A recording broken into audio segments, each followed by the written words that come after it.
may have seen these around. It's the One Wheel Plus XR. I've been riding it for over 2 months now, put 250 miles on this thing, and boy, it's addictive. My friends think I'm crazy because I ride it all over New York City. The One Wheel Plus XR is more than just an A to B travel product. It might even be intimidating at first, but once you get used to it, you won't want to get off. The Night Rider. At first glance, most associated with a skateboard, but it rides and handles more like a snowboard or surfboard.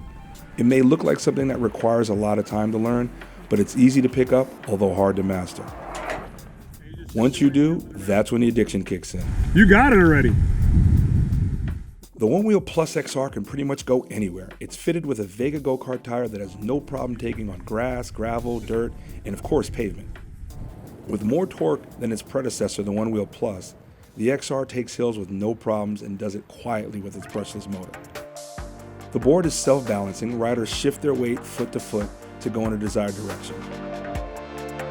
And to dismount, you can either jump off or tiptoe then step off. This is done by lifting the heel of the foot that's on the pad with the blue line through it. There are 2 sensors under the pad, and when the foot is flat across, the board is active. But if any part of the foot is on one side of the blue line, the board will come to a stop. Depending on a rider's size, the board can go approximately 20 miles an hour and travel a distance of 12 to 18 miles on a full charge.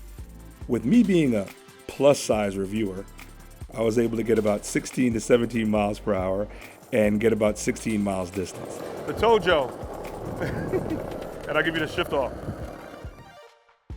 That can also vary depending on what board settings are used in addition to hills and terrain. When I speak of settings, I'm referring to the digital shaping. These are different ride settings for hills, environment, speed, etc. They can be unlocked and changed in the iOS or Android app. In addition to that, users can view battery life and current board speed.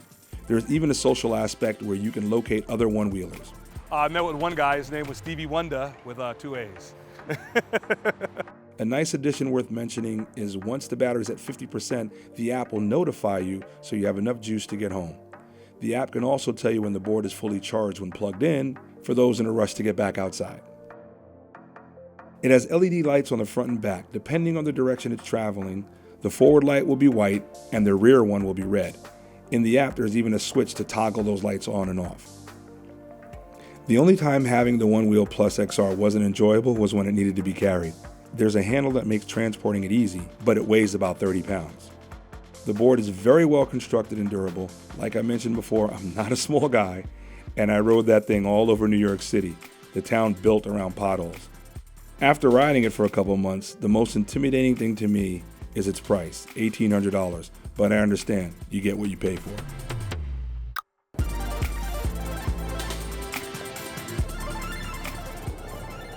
The bagpipes.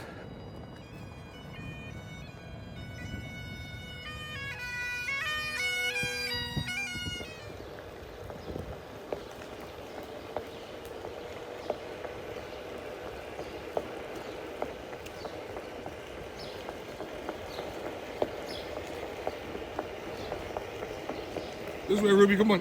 Come on, keep running.